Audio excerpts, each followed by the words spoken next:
Okay, welcome back everybody to the second scintillating episode of the marketing industry catch-up. When you joined us last week, we're into the first week of a international lockdown, and into the second week, the second episode, and things have changed. We've got some familiar faces and a couple of new ones. I'm just going to quickly go around. I'll introduce you guys, and you just give a quick wave. Actually in order of my screen, but we've learned from Zoom. The order's always different, which makes it exciting. Angela Watson from Colenso. Woo! Shane Bradnick from TVWA. Come on down, Shane. G'day, everyone. How's it going? Caroline Rainsford from Google. Hello. Nigel Douglas from OMD. Hey, guys. You're right at the bottom beside Shane with me on my one. I hope that's okay with you, Nigel. Justin Mode from DVD. Yeah. Hey, everyone. Hey. Jodie O'Donnell from TVNZ.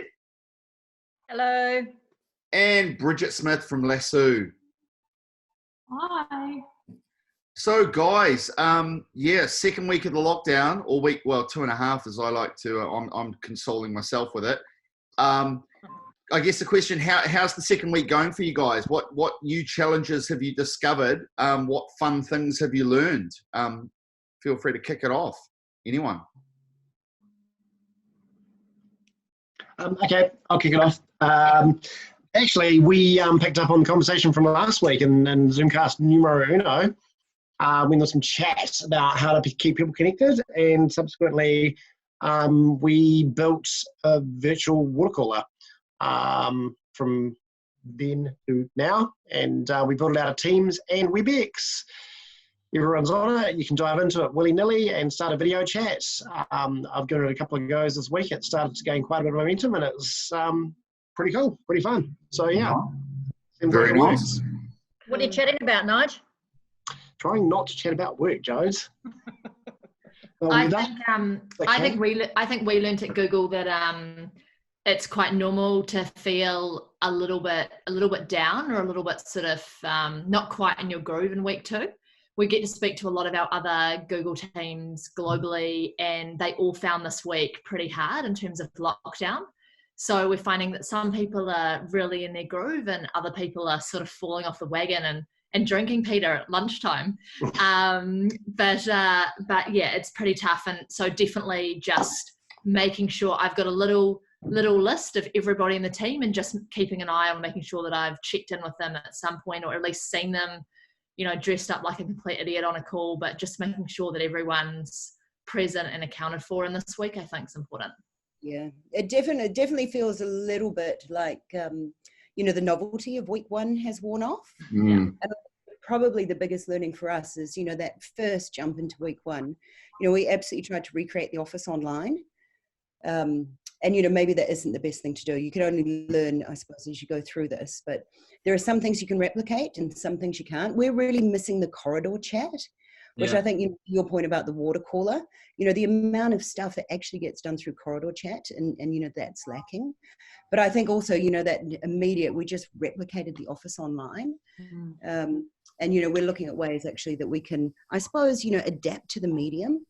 And just not pretend we're remote working, finding different describing. There's some cool side effects though, right? Like the promptness now with which agencies are turning up to meetings. It's incredible. Yeah. It's like the meeting starts then, and it starts. And I love the whole thing, and I'm the worst perpetrator of this. You can't talk over anyone anymore. Like, you actually have to let them finish their sentence and listen to their whole thought. What are you saying? I can't hear you, Justin. Sorry, what are you saying? Sorry, what was that? Sorry. What did you say? I noticed yesterday we had a pitch on, and one of the things I really noticed with, especially presenting, moving from the format where your daily meetings with people well, being presenting to a room of strangers, where you're all about that big, is the lack of facial recognition. So you've got that, you don't know how it's all going down. You think, you think you're not sure if you're killing it or dying.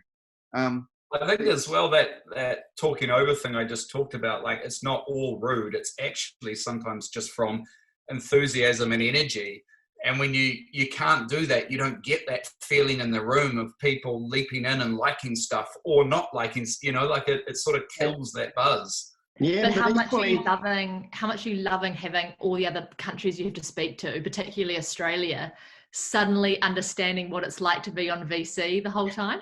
True. So nice seeing them sort of squirm, not being used to this. I think you got a good point there, Justin. Like, I think one of the things that's kind of a little bit frustrating is like sometimes the surprising little things that kind of go, you normally would sort of pick up in meetings. If someone might just say something in a throwaway, or like get something scribbled down at the bottom of the page that someone else sees and goes, "That's a cool idea."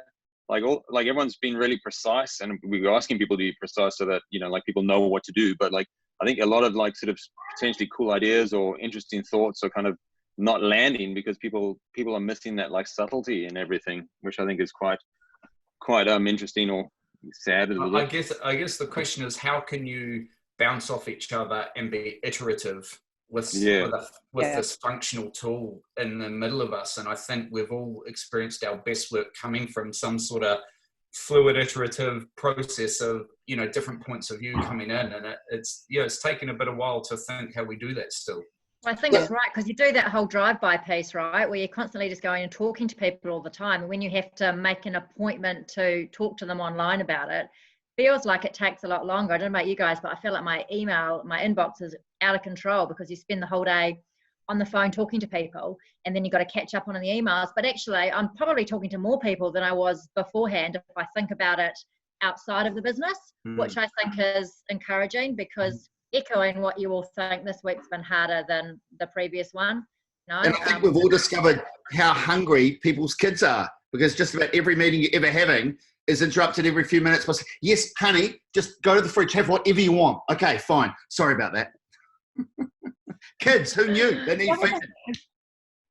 Yeah. And how hungry are we? I don't know about you guys, but I'm eating so much more. The other thing we noticed sort of in team catch-ups is the junior team now actually have more of a voice in those meetings because they're not talked over by the senior team. So that's been a win, I think. I think the junior team have felt like they can contribute more and have more to say and have their turn of the limelight, if you like, which otherwise they might not have had. So that's been kind of one little win in this that's a good point. Far too many hours online. Yeah, and how are you guys finding? I was going to say the same thing. Like, it says all the extroverts on this call, right? All like don't be all over each other. But we've been like trying to introduce people like Pete was trying to do then. To give everybody literally a say, so you can say your piece and then ask for feedback. And I've actually found that quite useful. There needs to be some kind of I'm waiting to talk button.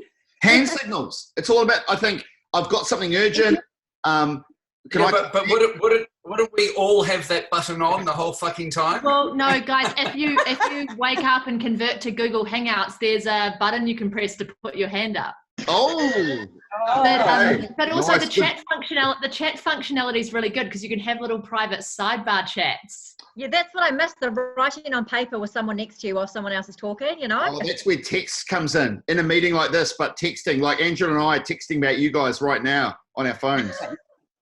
I think though, to Caroline's point too, that everyone said week 2's been harder, but I think, it's been particularly hard on some people. The people that are really missing the sort of social interaction. Absolutely. And I think, one of the points that I've been making to people is just take each day as it comes. Right now we're in a moment in time where there are so many kind of factors that are influencing how we feel and so many external forces. And some people are, like quick to adapt and really, agile in this process, but, some are really struggling. So last week, how are things changing from servicing from the client's perspective? I know last week, and obviously still continuing into this week, a lot of our clients are reacting to the new situation, but are you guys seeing any move towards also keeping an eye back to the day-to-day business and looking forward, or is it still just reacting to the crisis as it unfolds? Last week for our business certainly was all about cancelling. So everyone was just frantically cancelling everything for clients, which was really depressing for everybody and just a whole bunch of work. But this week we're kind of moving into this scenario planning. So what if we get out at this date? What are we going to do? What if we do this? Or what if we do that? And some really great news sort of in the last couple of days of clients that have come back as now essential, even though they were non-essential initially. Their online sales have just gone through the roof, which is just fantastic, sort of from an ROI perspective from media clients. So they're kind of gone, you know, sales that they did in a whole month in February, they've done in 3 days since they suddenly became essential now, which is just amazing. So hopefully we see more of that and that confidence grows back. So it's a bit more positive rather than just scrambling around, dumping everything and everyone getting depressed. Hand up, Justin. Hand up. Oh, sorry. I think that's spot on. We noticed exactly the same shift from about Thursday, Friday last week. I think it was just like cope. It was just for us and our people, and you know, our clients were doing the same thing, looking after their people, their families and their people. And then, you know, the shift has happened where not only is it just what are we going to do when we can trade again, or if we can partially trade at the moment, it's like, how do we win? Like, I don't just want to come out and turn the lights back on. I want to come out of the gate firing. And it's been actually quite motivating for our agency to see clients get back into that mode of going, no, it's going to be game on. And we have to win to make jobs for for our people. We're not just winning for the revenue. We're winning to keep my team and my people and my company in jobs and thriving in society moving, you know, and it's pretty cool to see. Absolutely. Yeah, I definitely think from our side as well, we're starting to feel that clients, just over the last couple of days, they're kind of using this language of rolling start. So that scenario planning of kind of going, if it's in 4 weeks, if it's in 6 weeks, or if we become essential, what can we do at that stage? I feel like whilst we're in an out of control situation, there's an element of control that marketers are taking back and kind of going, how do I sensibly now plan for some different options of how we could, you know, develop a fast start to market? Yeah, I think there's a couple that are getting ahead of the curve too. We've got a project, Jodes, that you'll be stoked to hear about with Meridian, that is going to air on TV3 tomorrow at Wednesday at 11:30 a.m. where they're providing some utility, which is a really interesting approach to, you know, the predicament and the opportunity, I guess, at the moment. You know, everyone, we just talked, first thing he said, Pete, was like, you know, managing with the kids bursting through the door and, you know, emptying the pantry. Well, tomorrow at 11:30, hopefully we can keep them out of your doors and out of the pantries and in front of the box, you know, with amped 11:30 Wednesday morning, TV3. Nice, good plug. It definitely feels like it's not a time to be complacent, you know, and that, you know, to jump on in. And I think, you know, I find it really refreshing that clients are, you know, taking that perspective of, you know, how do we come out of this and win, rather than just returning to a new normal. And, you know, that's kind of the big thing for me too, from an agency perspective, to make sure that at the end of this, we don't all just go back into the office and sort of revert back to what we thought normal was, that, you know, actually normal comes from all of this. But interesting a point you were talking about, Justin, about, you know, there's definitely something about the work that we've been doing over the last week and a half that almost takes on more importance, because you know that it's about keeping our people working, but also work that is going to keep our clients working. So it's like the work we're doing seems to be, you know, it feels like even though we're all stuck in our own individual little bubbles, we're all collectively working for this kind of, you know, greater good. And I think even on top of that, like actually working with clients in scenario planning, how can your brand or business be useful right now, and how will it be perceived? You know, let's presume, you know, that we do a level 3 and then down to a level 2, and what's your role going to be at each of those phases? I think just hocking off stuff using promotions and stuff, you know, may not be the right tone even in 3 months. I don't know, you know, and we're going to have to judge that as we go and figure out, you know, where brands fit.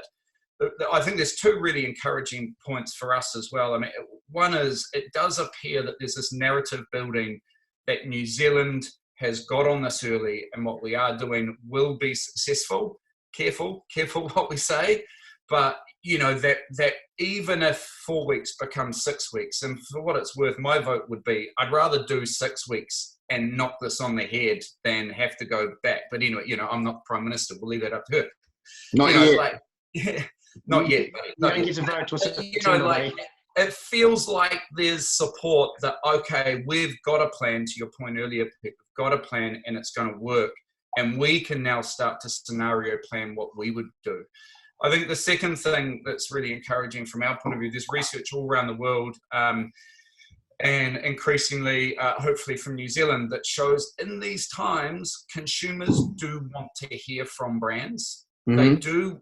Brands are a source of information and comfort and reliability, and they want to hear from brands at this time. Now, it might be with a slightly different tone. As I said, you've got to find a useful role right now, but I think any brand disappearing right now is playing it wrong. You know, like you got to be figuring out, how do I fit now? How am I going to win when I come out of it? And then we've definitely shifted into that mode in the last few days, I reckon. Yeah, it's just your ability to be able to do that, and some simply can't, and those that can, like the example that I gave you, I think, you know, with the right sort of utility and empathetic kind of approach and tone, were definitely able to put themselves into a good light. Yeah. I think also, like someone said in an article around, like sort of when this all first started unfolding, a lot of brands did their like logo trick of separating them, and I think there was an article going around saying that's just the equivalent of brands as, you know, hearts and minds.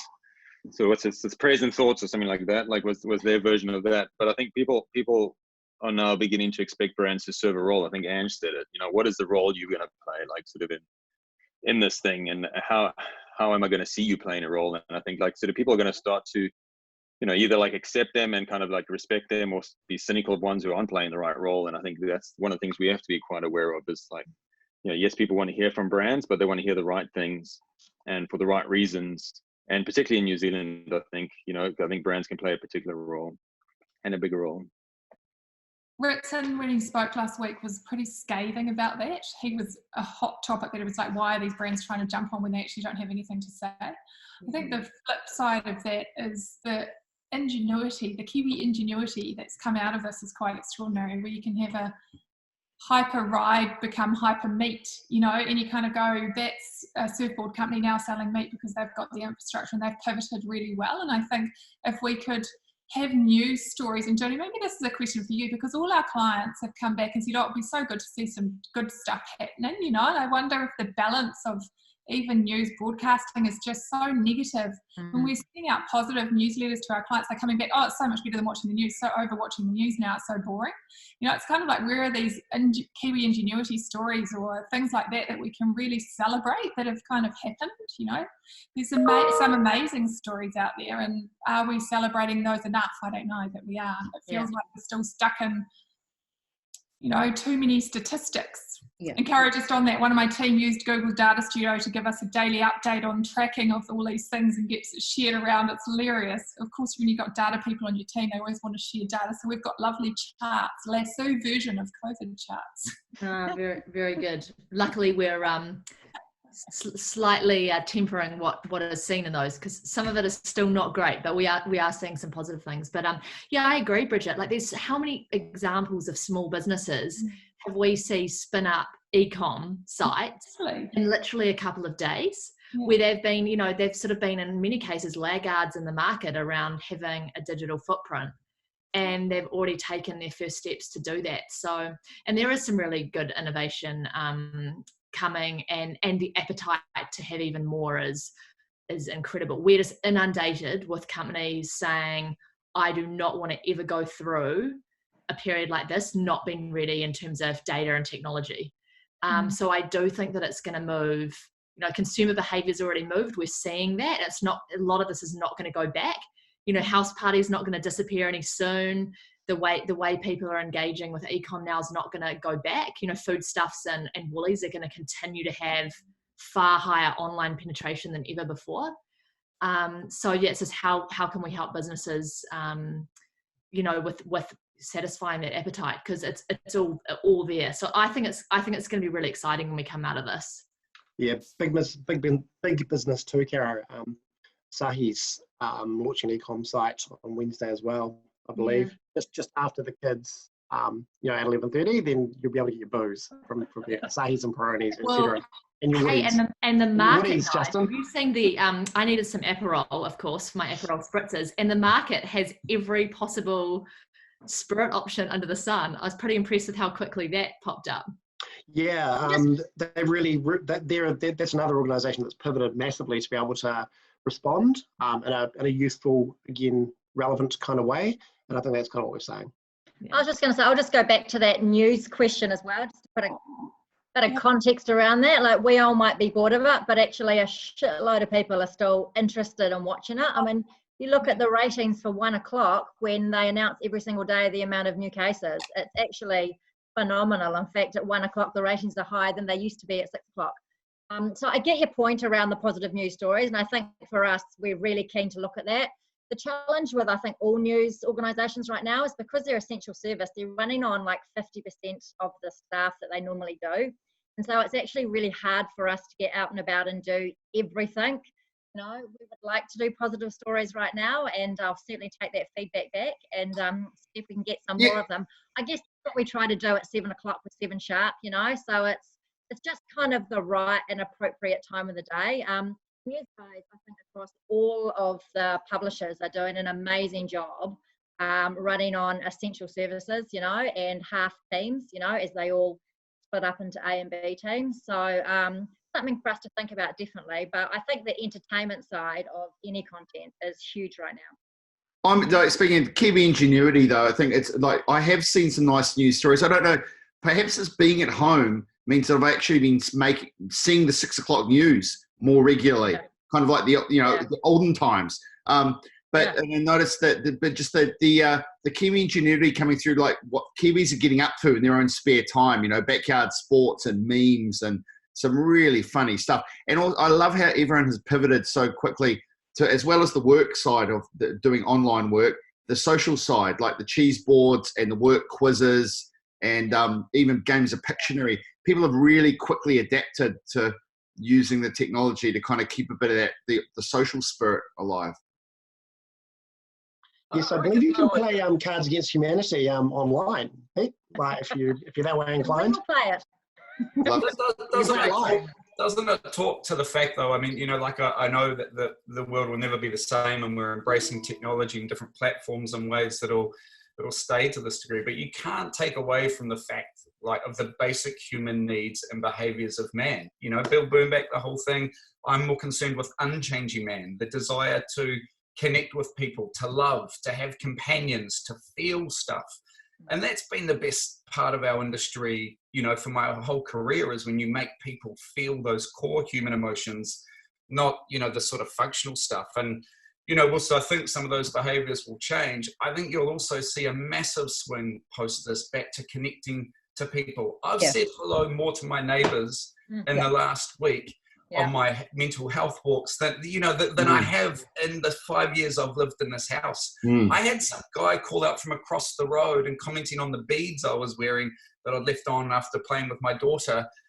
You know, and we had a conversation, you know, like there's this craving for human contact. And I think it's going to be wonderful. I think it's going to be great. The return to buying local, the return to being part of a community, to wanting to, I mean, I've always ignored my neighbours, or partially because I was too worried when we had a party that I'd feel bad. The better I knew them, the worse I'd feel about the noise. You know, now we had someone move in like a week before the lockdown, and I'm desperate to take baking over to that house. Like, oh my God. This is amazing. So I did read an article that we're living a much more moralistic life, you know, whether we are striving for that or not, but, you know, not having haircuts and, you know, sitting down having family dinner every night and talking to the neighbors and baking and all that stuff.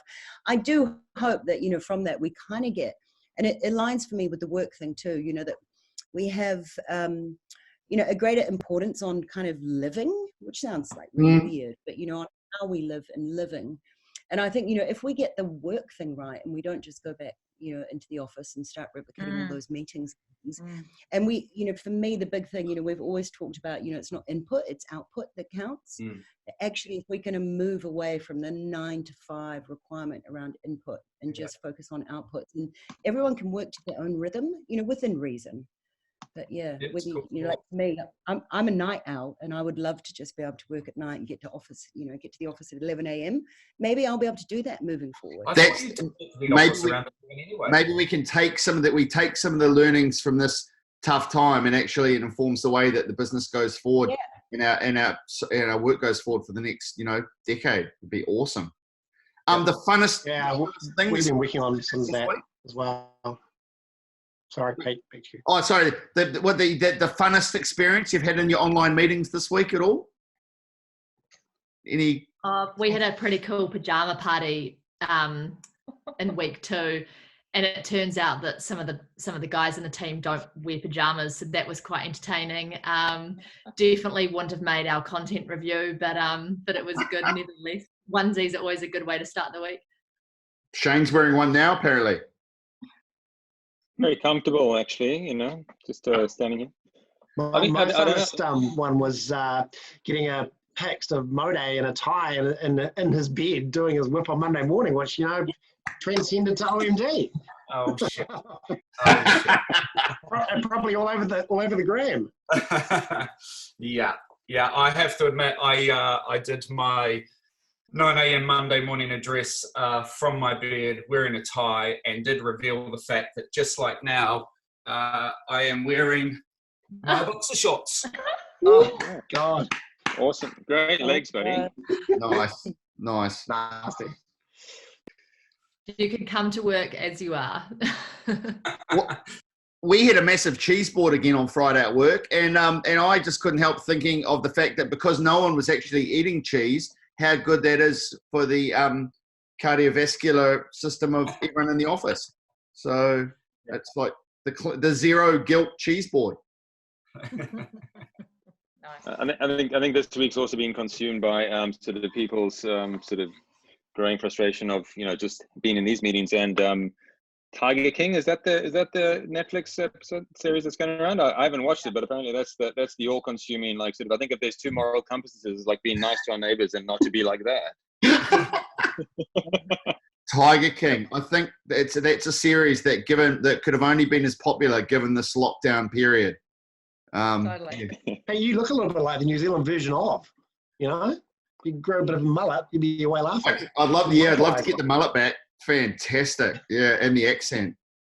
Hey, look, it's been great talking again, guys. I don't know if anyone's got any final notes, any notes of optimism or sign-offs that they'd like to pass on before we go for another week. But I do think that thing about just at this moment anyway, taking each day as it comes is really important for everyone.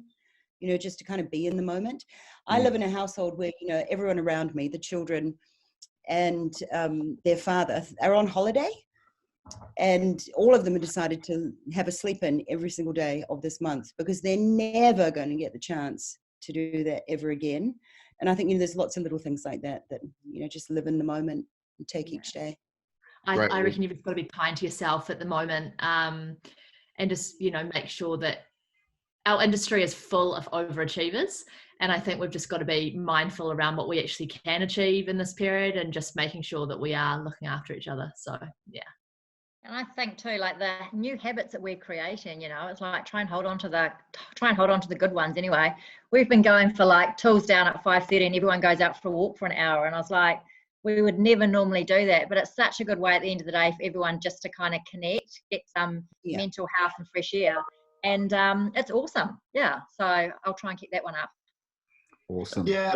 Had a great tip from a client. We were having one of these, and she said that she walked to work that day, which means she actually got up a bit earlier, sort of left the house, went around the block and came back. And that was, just gave a good sense of leaving home and getting to work. So that seems like a good one. Don't just roll out of bed and turn on meetings. Yeah. I'm getting my 10,000 steps around the lounge, whilst I'm talking on the phone all day long.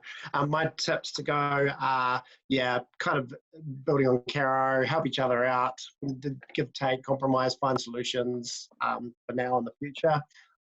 Play what's in front of you, unless it's Mode and it's shorts. Maybe I reckon some more funny is good though. Some more funny would be good though. We need some more funny. Different pair of shorts next week, maybe, Justin. Maybe get out of the boxes. Get into. No problem. Awesome. Hey, look, guys, I know you're all really busy, but thanks so much for your time. And it'll be nice to catch up again sometime, and eventually in the flesh for realsies. But thanks very much. It's going to be some good parties, Peter. We'll keep Totally. Definitely. From 2 meters. Thanks, guys. Yeah, guys. All right, see ya. Bye.